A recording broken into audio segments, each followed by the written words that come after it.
You're listening to Cards to the Moon, a podcast about trading cards from both a collector and investor perspective. We hope you'll stick around for the ride as we take a deep dive into the state of the hobby, share some hot takes, hopefully some useful advice, and fun stories along the way. Hey guys, welcome back to Cards to the Moon. This is episode 136, and my name is Clark from 5 Card Guys on all your socials and on 5cardguys.com. Co-hosting with me, as usual, is Hyung of Integrity Sports Cards.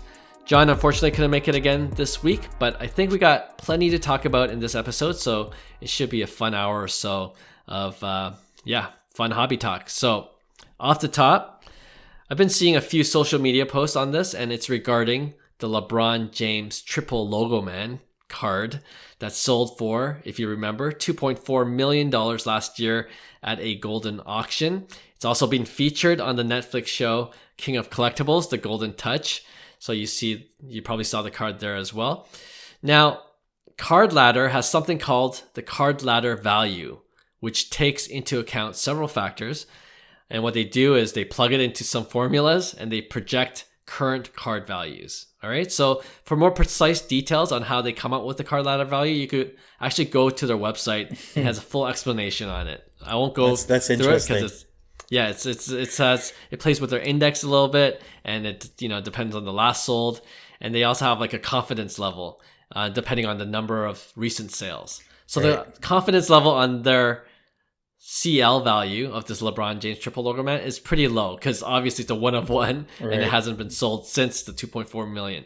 Right. But that being said, they're estimating that card at 1.288 million, which is a lot less than the 2.4 million it sold for. So what do you think of this assessment? And if this card goes up on auction again, do you think it would sell for more or for less than the 1.28 million CardLadder value? Wow. Loaded questions, Clark. I like asking loaded questions. I think one, LeBron has to be one of the most polarizing players, first and foremost. It's crazy how much you either love him or you absolutely hate him. Right. But there's no denying that, like, what he's accomplished and been able to accomplish even at the age of 38, 39, entering his 20th season, to not have a regression of his career stats, to actually improve on his numbers at the age of 38 is remarkable, right? Yes. So there's that. I'm just going to put that out there. Whether you like the guy or not, that's undeniable that he's putting up crazy numbers, that this guy is probably the closest to a non-human being, on this planet. He doesn't age, right? So there's that. There's the $2.4 million sales at the height of, the hype. I don't know if it was after the hype, but there was a lot of hype revolved around it, right? Yes. So it was obviously an inflated sale, especially with the previous histories of, comparables or whatever, they justified coming to that valuation in the first place. And CardLadder, you said, had it for half that, like 1.2. Yep. I personally think I would even go further and say the true value of that card is probably a third of that price. Wow. So I would even say $800K. Will it go that low? I don't think so. Because it's a one of one. Because that it's been featured on that show, the Netflix series, which gives it more marketability and, exclusiveness to the hype. You got the factors that, we talked about LeBron James, being who he is, whether you like him or not. The new hype of this whole idea of triple Logoman, I think is a very big trend right now. So I think it's trending in a positive way, though, based on the way Fanatics views the hobby and the future of Fanatics, and what we're going to see with other, one of ones and how valuable they become in part of the hobby. I think that there's a lot of upside in that sense, right? So, but I just don't. It's not $2.4 million, definitely. I would say, I think somebody would take the chance at it between 1 and 1.5. Okay. I think that's reasonable, but I think they're overpaying. Yeah. Okay. So, well, if you put it at 1 and 1, between 1 and 1.5, then seems like you're kind of could see the CardLadder value as being in that ballpark. I mean, I just see it in general. You're looking at a 50 to 70% retraction of peak values, and then you look at the supply demand, the marketability of certain things that provide a little more bump in value, that won't see the full 70-80% retraction, where it kind of floats around. Okay, what are people willing to? What do you think the bottom of this card? If you are a buyer, what's your bottom? And that's how it is. It's like, let's just say you had 100 buyers and we all gave a bottom, right? And we all bid on this. This is the bottom. Basically, the highest bid off that would basically win that card, right? So I would say, yeah, that's how I would come to my conclusion. I don't think somebody would drop 2, but yeah. Yeah. No, I understand that point for sure.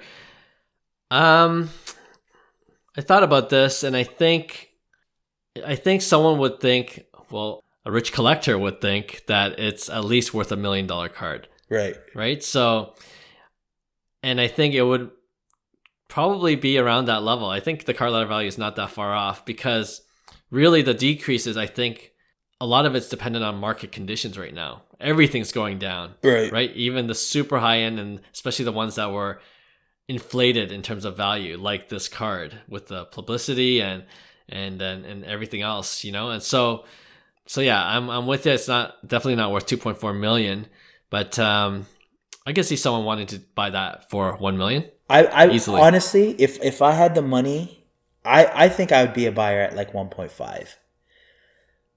Because it's a one of one. It's marketed like crazy. It's like, even if you everyone just said, knows this card. Yeah. Everybody knows this card. And it's like, you know what? At the end of the day, it did sell for 2.4, right? Yeah. And it's like, if you believe that LeBron left big enough legacy to, warrant that in the future, and you do the math in terms of where you see the hobby in 5 to 10 years, it might not be a bad investment, long term, even though, it is $1.5 million, and I would probably find 100 things better to spend $1 million on than, a triple Logoman. But if I did have like 1.5, just willing to spend on a card, it wouldn't be necessarily the worst investment, is what I'm saying. Gotcha.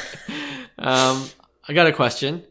How about if LeBron plays for one more team to play with his son? Does it devalue the 3 Logoman, the 3 teams he's played on, because he's playing for a 4th hypothetical team? Where do you think of these questions? Just my brain. I think it does. I think it does devalue his brand. I wouldn't be happy if he went to a different team and then I had a card that didn't have the 4th team.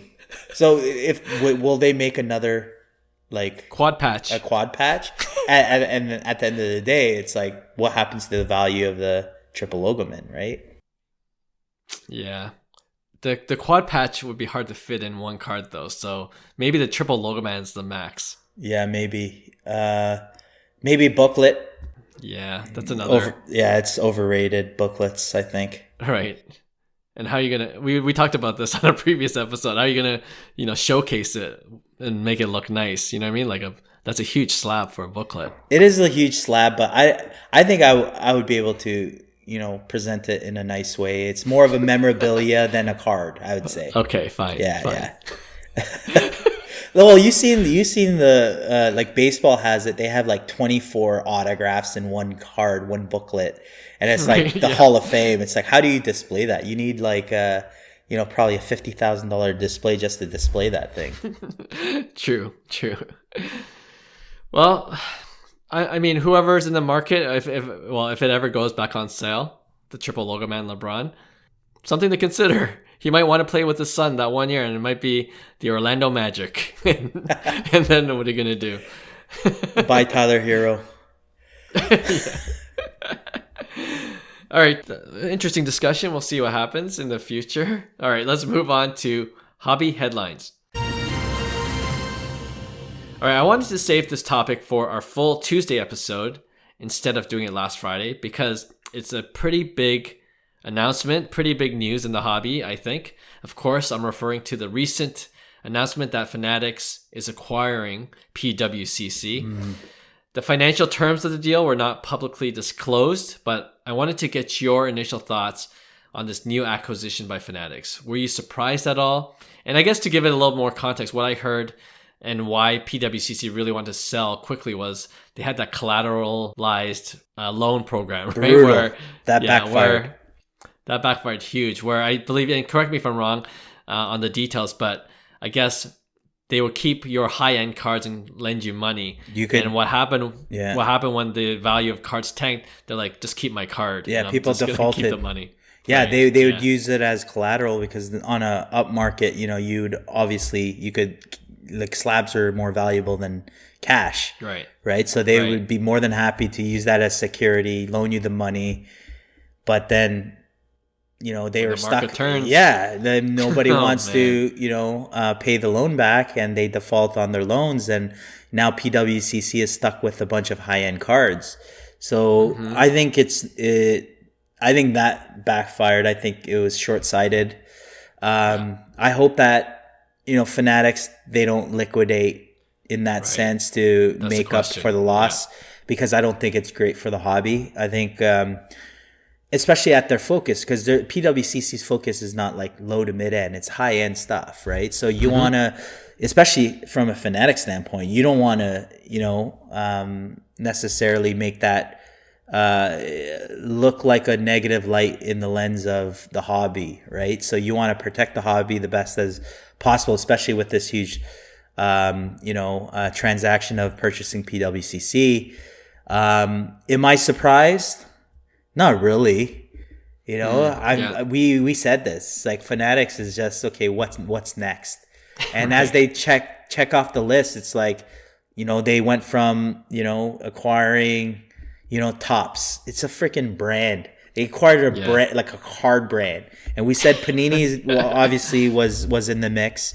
But, now they go PWCC with vaulting and, auction house and marketplace, which I think is a huge move for them. If it's a no-brainer if you're in that market.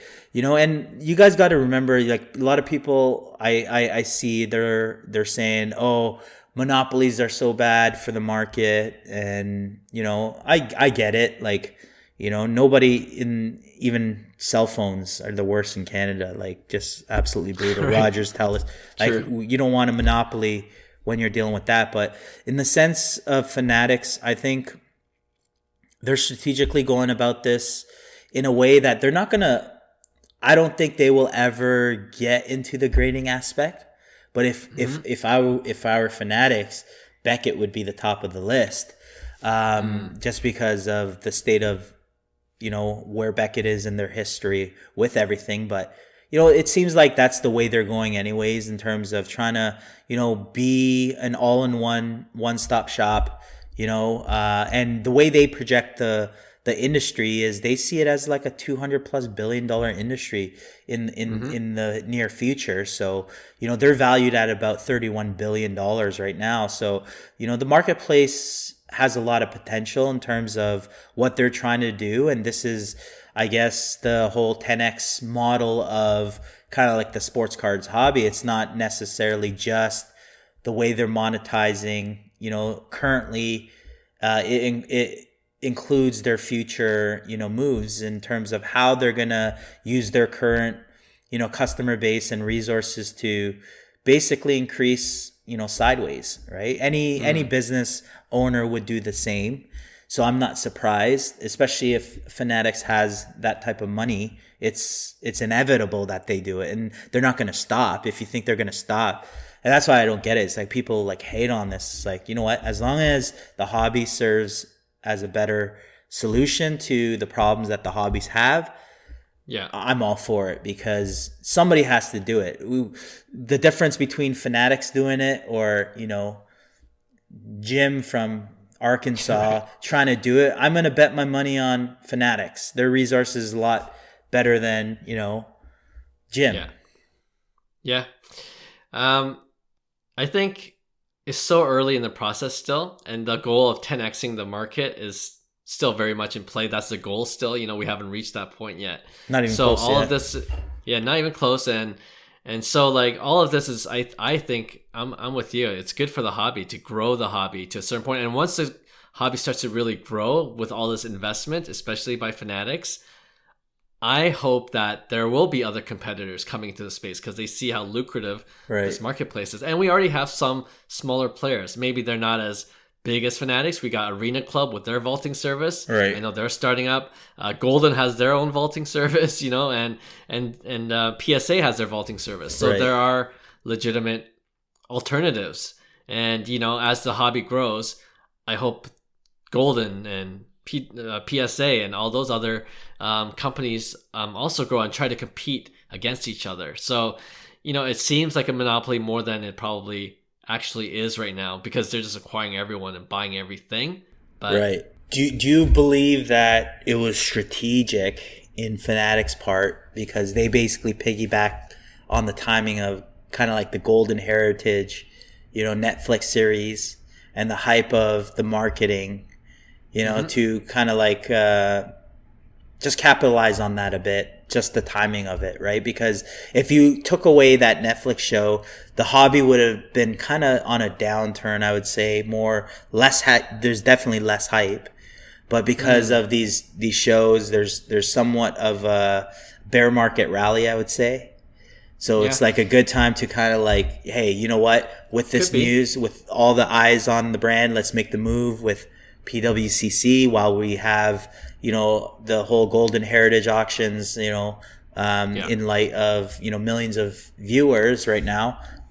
Is this a strategy? It could be, Maybe it might have, without being privy, of course, to the bargaining and the discussion and acquiring PWCC. It could have been months. It could have been, a year, but maybe the timing of it just worked out really well in terms of the release of the Netflix. So, I kind of believe Michael Rubin in the sense where he seems to be in it for the long haul. So I think it was strategic only really in the sense that PWCC needed help. Right. And this is their 100%. chance to get it at a good price. And I heard that, PSA was also bidding for it. You know what I mean? Like there are other companies trying to acquire PWCC. So it was competitive already. And Fanatics, I guess, had the bigger wallet in this case to buy them out. So, it's interesting to see this development and definitely not a surprise. And you kind of answered this question that I was thinking about next, but what do you think would be next for Fanatics if they're still looking to acquire another company? Beckett, I guess you mentioned that. I think they would be kind of like the front runners at this point, right? Like I just don't see value in any other grading brands like PSA. Obviously, I don't think it will ever be available at that point, and SGC is doing their own thing as well. So I think Beckett makes the most sense. They are hurting. They need, some more brand presence in terms of, being able to provide authenticity and, a reputable grading service that allows the end consumer to grade their cards hassle-free.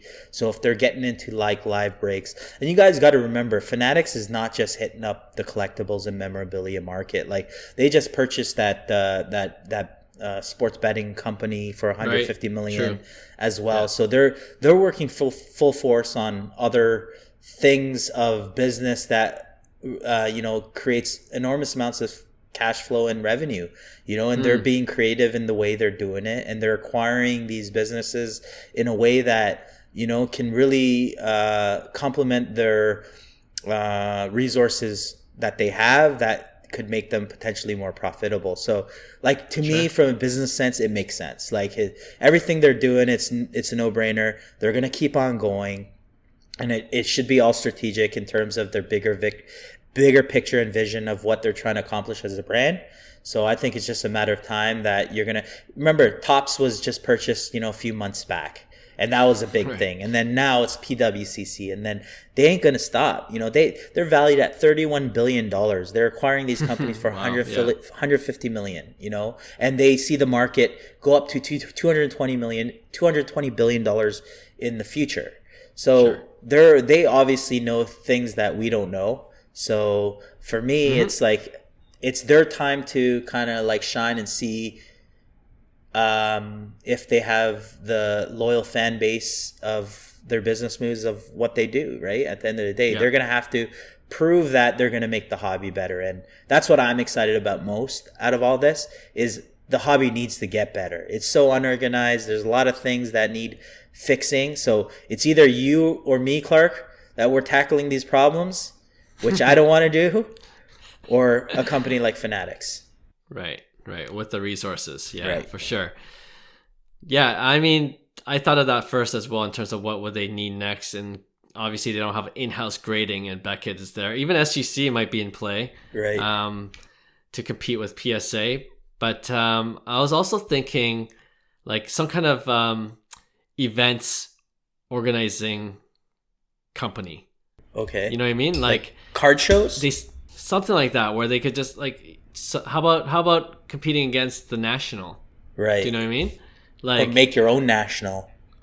Exactly. That's what I'm saying, right? So like they might find a company that could just organize not just big shows, but little shows across the country. For sure. Absolutely. Across North America.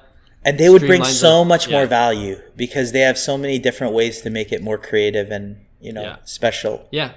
And to your point, it's really about the overall fan experience that Fanatics seems to be going for, like a holistic experience from, everything from the hobby and what it entails, and sports betting, it's being a close cousin of the hobby, right. In terms of investing and just catering to that crowd. So I think that's a legitimate play for them as well. What's interesting, I was seeing Rick Probstein, his Instagram, and he asked this same question about, what do you think Fanatics will acquire next? And his guess, or, just something that came to his mind, was that he could acquire Sports Card Investor as a media play. Oh, okay. You know what I mean? Like, right. as a mouthpiece to the hobby. And right. I thought that was interesting. Right. I could see that, but more of maybe... I don't think something like that would be acquired as a company, because I don't know if there's remotely value in sportscardinvestor.com as opposed to the influencer side of kind of like Jeff Wilson. Sure.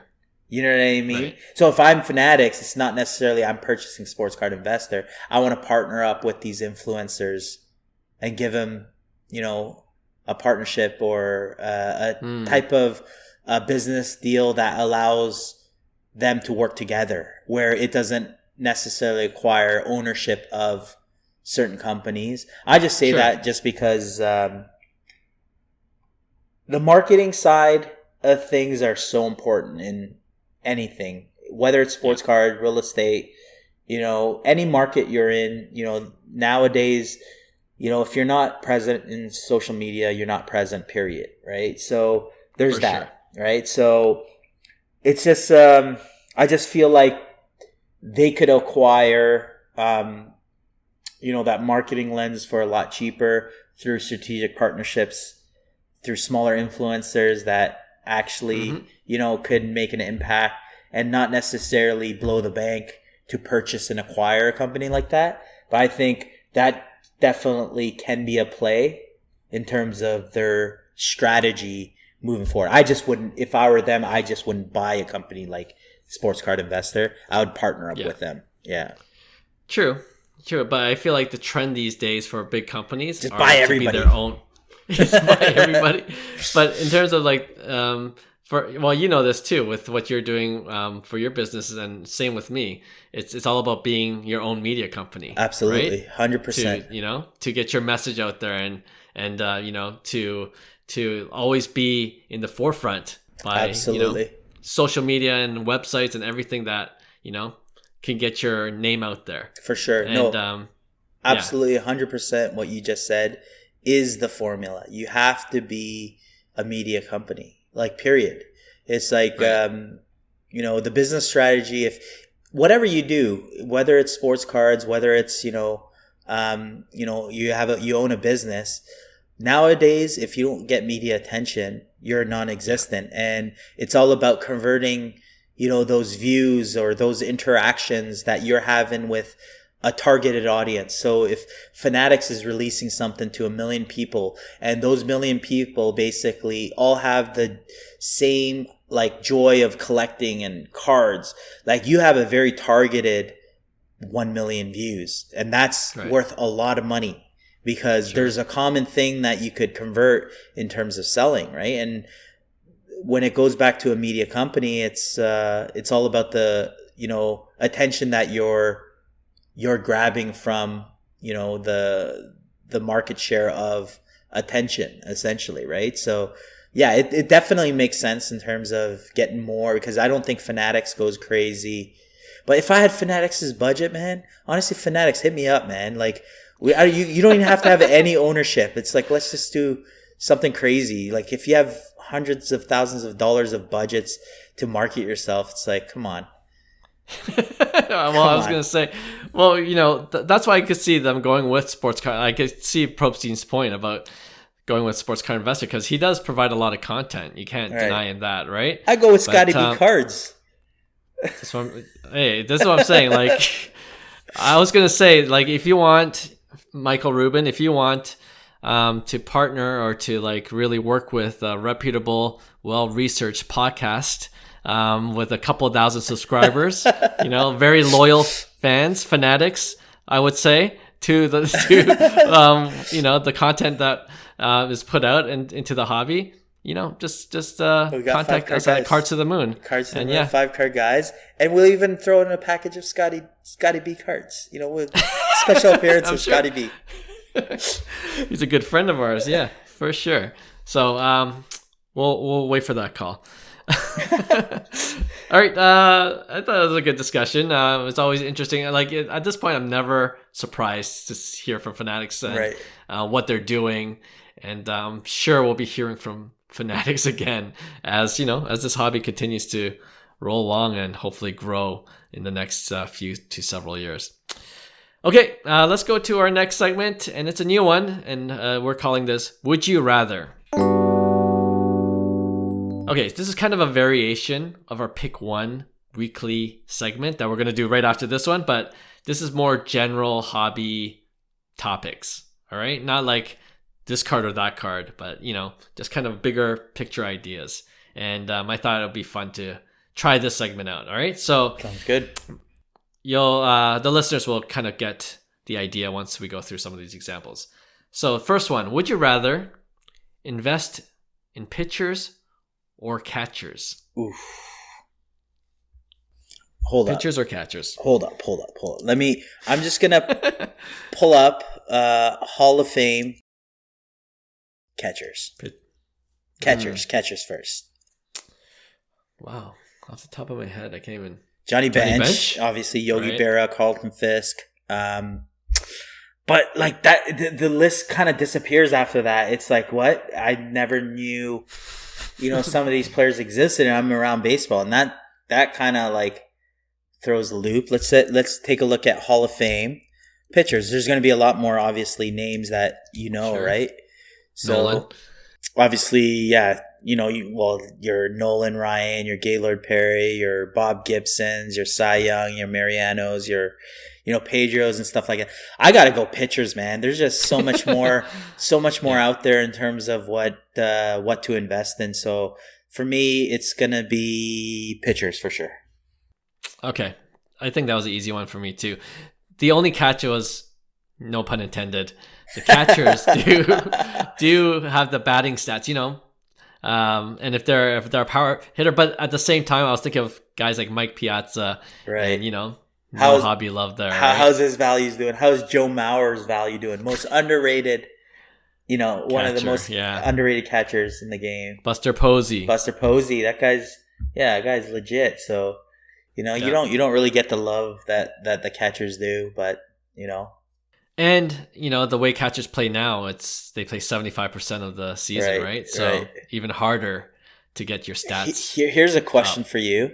Do you think Adley Rutschman holds value as a catcher, or would he have more value as a position player and as a pure hitter for longevity? So, for instance, Joe Mauer, the Joe Mauer story. So, I played against Joe Mauer, most incredible baseball player. He played on Team USA. He was in the era of Justin Morneau, too. So, Justin Morneau was very good buddies with Joe Mauer, probably one of the best buddies. Right. And Justin Morneau actually was a catcher in high school. Oh, wow. I didn't know that. He actually got booted because of Joe Mauer. Joe Mauer was the best catcher. Justin moved to first base, right? So people don't view Justin as a catcher, right? No, Morneau as a catcher. He was known as a hitter. So I think longevity-wise, it did more harm to Joe Mauer that he was an all-time catcher as opposed to someone like Justin Morneau, who was known for an offensive type player first rather than a defensive catcher, right? Very true. So, yeah. I don't know. So I think you answer your own question. Definitely will have more value if they move to a positional position. Yeah, like first base. And I think Mauer moved to first base in the last couple he was seasons older. of his career, That made sense. to play an extra couple of years. All right, so we're investing in pitchers, both of us. Okay, next. Would you rather have a Shohei pitching card or Shohei batting card? Oh, that's a good one. Oh, this is something I battle every day. Man. So from what I've seen, Shohei's batting was the hot item in the last couple of years. Okay. So his hitting image. So we're talking Topps update, his hitting rookie debut. Even now, that thing sells that's not worth that much money. It shouldn't be selling for that much, but it sells, right? But to me, if we broke it down to, if you had one choice to buy his Bowman Chrome, I guess it would be his rookie auto, not necessarily his first auto, because he has two rookie autos, one from Bowman, 2018 Bowman, and one from 2018 Bowman Chrome. 2018 Bowman was his pitching, right? So that was actually a tougher pull. And then you have his 2018 Bowman Chrome hitting image. Right. So for me, as a hobbyist, the pitching was always the sought after one. Always. Right? So I always had that assumption that I would always want his pitching. Right? Okay. But then the market changed in terms of his base card because all his Topps cards are pitching. Right? So with that said, I believe that his Bowman card to have is his pitching card. Yeah. So based off that, I would say autos, pitching. Non-autos, hitting. Okay, that's kind of a workaround. Makes already sense. Bending the rules. Makes sense. It makes sense. It makes sense. But I am going with pitching for the first reason you mentioned. For me, when I think of his best card, it's the pitching, especially the autograph card. It's the pitching one, the one that the Superfractor, which sold for $184K, which is worth over $1 million now, right? So I will always want the pitching one for that reason. And makes sense. And usually it's not the case. I mean, I can't even say usually. There's only one player like Shohei. There's only one player, yeah. Well, would you rather have a Babe Ruth hitting or pitching image? Babe Ruth hitting. Right. Because he was a hitter, but how rare is that pitching? True. Right? Oh, man. It's blowing my mind right now thinking about the choices. All right. Okay, let's go to the next one. This is a little bit easier, I think. Would you rather buy one Aaron Rodgers high-end rookie card or buy 3 Trevor Lawrence high-end rookie cards? Oh, shoot. What the heck? Okay, that's... Is it easier? I thought it was easier. No, that's... Well, man, for you, I thought it might be Trevor more Lawrence. difficult. For me, I think it's... So, one, Trevor Lawrence, obviously, huge hype with release, with who he is, the season he had last year. Yeah. And to be honest, the season wasn't, incredible. Yeah. To be honest. But... True. I think he's in a kind of like make or break year, so for me, normally I would say I like the short-term play on Trevor Lawrence. But in Yeah. this case, I'm a little scared because he came with a huge hype. And I think regardless of what he does, can he maintain that hype? Right? He would have to, lead Jacksonville to the playoffs. He would have to do things as a 21, 22-year-old, young quarterback and be successful. Mm-hmm. And if he doesn't do that, I don't think his prices move. I think it goes south pretty quick. Right? So for me, Aaron Rodgers high end is the right play, long term. If you're willing to risk to make a little bit more profit so you could buy a better Aaron Rodgers, then I might be interested in that. But yeah, Aaron Rodgers is the play in my opinion.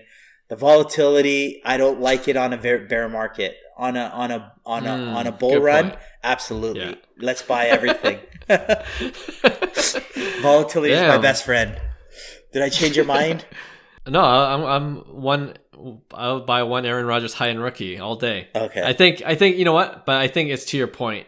Like, we're in this bear market. That's my mentality right now. Like, That's what I'm trying to do. I'm liquidating all my cards right now, 100%. Even at a loss, to try to get one really good grail card. And that's a good point. Like, people don't understand. You look at any markets, if you're into real estate, if you're into stocks, crypto, there's going to be bear market rallies. And we see it all the time in sports because the fundamentals of sports is every day. It's a daily thing that happens. So Ronald Acuna wins MVP, you're going to have bear market rallies on his card, but the whole market is down in general, right? So these are things that you got to be really careful about, especially in sports cards, because it's not a, regulated market where, sports cards, anything can happen. There could be shilling. There could be, shady businesses that you don't understand that there's other influences that play into it. So yeah, it's a little scary on a bear market, but I've learned my lessons through other markets on how markets react.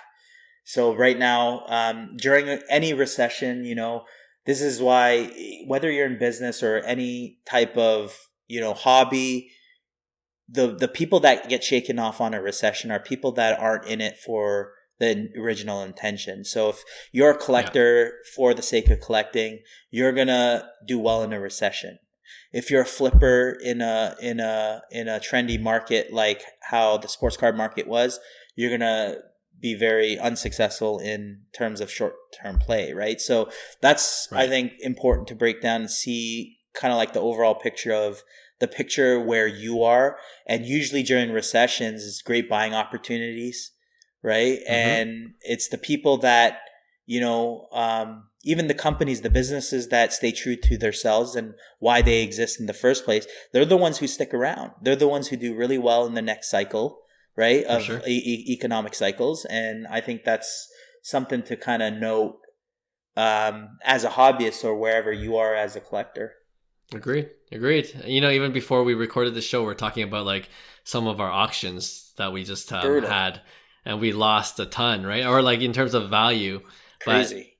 But we're both reinvesting in it because we're looking to buy cards that used to be like these higher end cards that used to be $10,000 more, and Absolutely. We're saving a bunch on going back into those higher end cards. 100%. Right? And it's no different than real estate market. If you think about it, like people just look at interest rates and make the decision based off interest rates. But if you're getting a good deal on the real estate, the interest rate doesn't really matter, right? And obviously it determines on kind of like your longevity and your end play of it. So there's a lot of determining factors that are kind of like parallel to even the real estate market with sports cards, right? So True. Excellent point. All right. Glad we had that talk of macroeconomics and I love it. Investing. Yep. All right. Here's number 4. Would you rather have a true orange refractor or a red lava refractor of Ellie De La Cruz? And you know why I chose Ellie De La Cruz? He's one of the hottest guys right now. And also, this is an added factor. Cincinnati Reds, a little color match there. Oh, the red. I'm not. You know what? There was a guy that been trying to sell that red lava, Ellie De La Cruz. Oh, really? Okay. Yeah, I know who it is. And he's been asking way too much for it. But, man, I'm going to actually go with the true orange. Oh, wow. I don't know, man. Like, red lava's...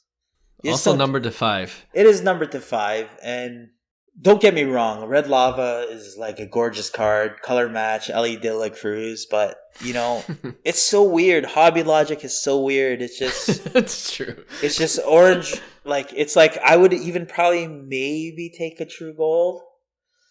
You know? Oh, wow. Okay. It all depends on the pop count. So it's like, for me, if the orange refractor was, let's just say, it's out of 25 and it was a pop 10. And then the Ellie De La Cruz was a pop 3 and it's out of 5. I wouldn't mind the orange refractor. If it was a little higher, then that would probably be my deciding factor. Because of the gem rate? Because the gem rate, plus how many are available. Obviously, there's going to be more demand, I think, for true orange in terms of the true collector. And I'm assuming that it's a PSA 10 that, you know, you're probably going after at the end of the day. So, yeah, the right answer is red lava, but the Hobby Logic answer is orange refractor. Okay, that's why I asked. Oh man, I can't believe I'm going to say this. I'm going to go with red lava. Yeah. It's just the color match, and it's just too much. And the number to 5, and it's one of those things. I'm not confident when I say it because I could see that I could get burned by it at the end of the day too. Like, but, I don't think they should add parallels to those. You know? Yeah, to the lower, especially the reds. Like, you don't need you don't need any more reds. Make more like greens and above. You know what I mean? Go green wave, go green lava, go green Hulk or whatever. Like, do whatever you want to do with those colors, But red and orange, gold, keep limited. So, super fractors? Well, super fractors, You can't have multiple versions of 101. Which they do, which is annoying. Yeah, it's annoying. It's stupid. Stupid Fanatics. I hope people higher up are listening. This is truth we're talking. Okay, last one. Would you rather have a Silver Prizm rookie card or a base sticker auto rookie card? What? What's a base sticker auto? Like let's say a Luka Doncic Silver Prizm rookie card, okay? Right. And there's like a Sensational Signatures, which is kind of a base with a signature with a sticker auto. Okay, a sticker auto. It's his rookie card. I thought you meant like a sticker, like the European stickers. Oh, no. With not the sticker card. Sticker auto. Sticker auto. Or a Luka Silver, or like a silver. Prism. Not Silver even like a colored prism. You're not even getting me a numbered. Nope. No. Versus like a Sensational Signatures. Oh shit. Yeah, I'm gonna go with the sticker auto, man. I think autos in general are underrated. And I think there's going to be a point in time where that market's going to catch itself regardless. So, especially in basketball. I think you look at LeBron, for instance. I'm just saying it's not the same as Luka because obviously print runs are different. But over time, if you were to say, would you invest in a LeBron auto, even if it was sticker in 2003, right? Or would you have a refractor Bowman Chrome LeBron, right? So that's the way I'm looking at it. And although people crap on sticker autos, I'm going to say long run. I think even insert autos, even with Luka's, I think long term, there's going to be enough demand for it that, it holds its value as opposed to a pop 2000, Silver Prizm. 100%. We're on the same page. It's one of those Hobby Logic things. The auto, even if it's a sticker auto, there's a scarcity factor in itself. You know what I mean? Like he didn't sign unlimited sticker autos. Right. Yet the pricing and the value of sticker autos is kind of it's treated as such. Yeah. You know what I mean? So especially with Silver Prizms, man, that was just a bad call for me. Like I got lured into the Silver Prizm and I'm like liquidating any Silver Prizms I have now. So I've learned my lesson. I think the key takeaway to that though, Clark, is on a bull market, Silver Prizm is the way to go. Yes. On a what's it called? The sticker autos. No, on a frick. Bear. On a bear market, yeah. Like Right. definitely you want to avoid the silvers, the higher pop count. I'm learning that lesson hard right now. We all did it at one point, you know. True. All right. Well, that was fun. Would you rather? We'll do another segment. I'll definitely have to do it with John. I'll try to think of equally difficult ones. Yeah, that was good. Yeah, some of the stuff is random. I wouldn't have thought of that, or even put the two together. I might have asked ChatGPT for a couple of. I love it. That's why we get along, man. Questions. All right. Let's end off this show with our regular weekly segment we call Pick One. All right, this is where we actually pick a couple cards or sets, and then we debate which one we would rather invest in. All right, so Hyung, do you want to start this one off? So believe it or not, I didn't even prepare one, but I'm gonna give you one. I'm ready. Your inspiration inspired me of the last segment. Okay, it's would you rather. So would you rather? It was actually similar to kind of like your Trevor Lawrence one, but would you rather invest in one super high end card? So if we'll take Shohei Ohtani for instance, super high end, let's just say a $10,000 card, or would you invest in multiple lower end cards of Shohei Ohtani that potentially have more value? So would you rather invest in one big card or multiples of, let's just say, rare cards, but not super rare? So non-autos, maybe color parallels, PSA 10s, pop 20s, and you might get 4 Shohei Ohtanis compared to like a Bowman Chrome auto. Gotcha. Man, when we're playing the Would You Rather segment, obviously, I'm inclined to get the one higher end. Right. But I think if it's the same player, it changes things a little bit because, especially with a guy like Shohei, someone I believe in, it might even just be a safer play to diversify.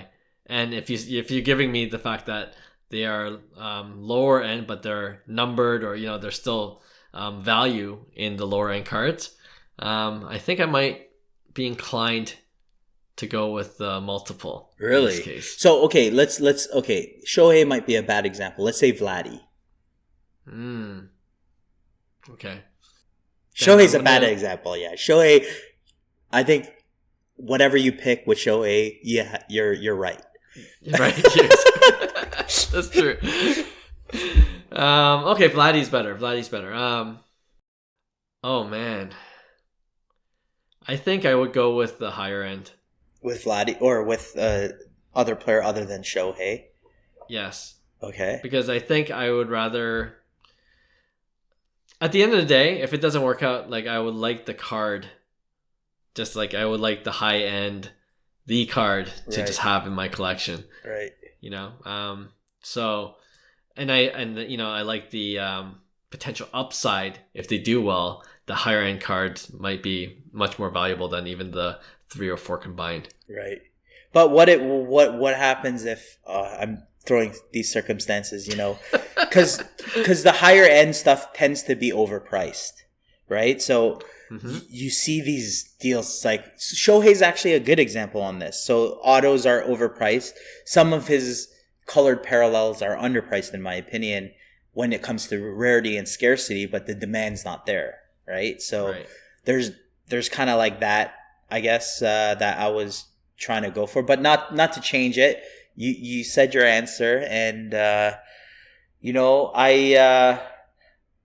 battled with this my whole collecting career. It's like, man, because the train of thought is, okay, if I get, let's just say 4 nice Vladdies, maybe they're not his Bowman Chrome auto, maybe it's a combination of Topps Chrome blue refractor, and then you have a Bowman Chrome gold, and then you would be like, oh, when Vladdy's market goes, I'll sell this one, take the profit, but keep this one because it's more rare. That was the original line of thinking of the way like I used to do the hobby, honestly, it's so much work. Just having to sell stuff, and then I tried to do least amount of cards. That's my rule of thumb. Now that I want as least amount of cards as possible, but the best cards. Yes. So I've changed my habit, especially on like a bear run, to kind of changing that to get good quality cards. Just like if you're in real estate, get good quality real estate. Don't buy the trend. Just get long-term, solid pieces that, will, hold value in the long run, and that's kind of like the way I position it and I think of it now in terms of card collecting. And I enjoy it so much better, to be honest. Yeah. Yeah. It reminds me of what Brent, Deep Value Investor, once said, like he believes that the top cards the values will all accrue to the top anyways. For sure. So that's his play, trying to get the big best, cards. the best card. The best possible. cards. Of each even player. If it's like a little bit of overpaying, you'll have more longevity with that card. Yeah. Yeah. So, you know what? Definitely the higher end card. That's where I'm going with. And I like the other bonus factor is, you get to flex with that one higher end card on your Instagram with your hobby friends. So yeah. All right. Okay, we'll finish off with my pick one. So this is kind of a variation of the Silver Prizm versus the base auto, but let's go with Nikola Jokic. Okay, so his Silver Prizm, 2015 Silver Prizm. The pop count for a PSA 10 is 141. So back then it wasn't as high, of course, as the Luka Doncic years. So his silver PSA 10 last sold for $3,500. All right. At its peak, it was $6,000 a couple of years ago. So it's not $3,500, and at its recent lows, it's like $1,800. Which was a few months ago. All right. So it's kind of dipped and then it's kind of rebounded, but not as high as the peak, obviously. All right. $3,500 for a Silver Prizm. Versus, he has a autograph, on-card autograph this time, Panini Select, and it's numbered to 199. Okay.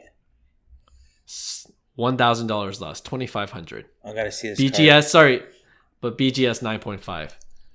So Select, what's his face? Jokic. Auto out of 199. Yep. You're not even giving me a 99, or you give me 199. The worst. Is it the worst? 199 is not bad. The worst. Well, I mean, Select rookie signatures, number to 199. My heart is telling me the Select because it's on card auto. I'm not a huge fan of the Prizm, but the Prizm is rare enough where it should hold its value and be liquid. That liquid was a key word in a bull market, right? But yes, that's what concerns me still. Man, you said pop was what on the silver? It was 141. 141, and this is out of 199. So, but this is an auto, and I think autos in general in basketball are underrated. And I think there's a lot of potential to grow. You see any historical cards, LeBron James, Stephen Curry, like anybody that was relevant to the game, their autos tend to do well regardless of the set. And Select isn't necessarily, I would say, a third, fourth set. It's a pretty decent set. Sure. Right? It's a respectable set. So I'm going to go with the Select Auto. I think it's just like Prizm's too boring for me. Like it's just too typical. I like I said, I really like that card on a bear or on a bull run, not on a bear run. I'm going to go with like more rare, more value for what it is. True value. Okay. All right. You probably know my answer already. I'm done with Silver Prizms. You got burned. I'm out. I get it. So even with the lower pop run, I just feel like that Silver Prizms can still go down, you know, like even more so than where we are now, whether it's a lower or higher pop run. And to your point, at some point, these on-card autograph basketball cards have to, like, it just seems that some of these guys are it's pretty good value in my opinion. Right. And especially if they're going to be one of these top 5 generational talents. Right. So for me, it's easy. Save the $1,000, even if it's a BGS 9.5 min gem in this case. I'm still going with the Select Signatures auto. All right, that's another great episode of Cards to the Moon. We thank you for tuning in every Tuesday and every other Friday. And once again, we appreciate all your positive feedback that we've been getting lately, and we'd like to, share that feedback with our listeners, other listeners and subscribers, and even people that don't know about our show but follow us on Instagram at Cards to the Moon. You could get more content there as well, even on non-podcast publishing days. So follow us there as well. And we'll see you again next Tuesday for a brand new episode. Bye. Hey, thanks for listening to Cards to the Moon. We'd really appreciate you subscribing to our podcast wherever you listen to your podcasts. And you can also connect with each of us on Instagram at 5cardguys, or you can follow Hyung at Integrity Sports Cards, or John at TradeU at Recess. You can also check us out at 5cardguys.com. Thanks again, and hope to connect soon.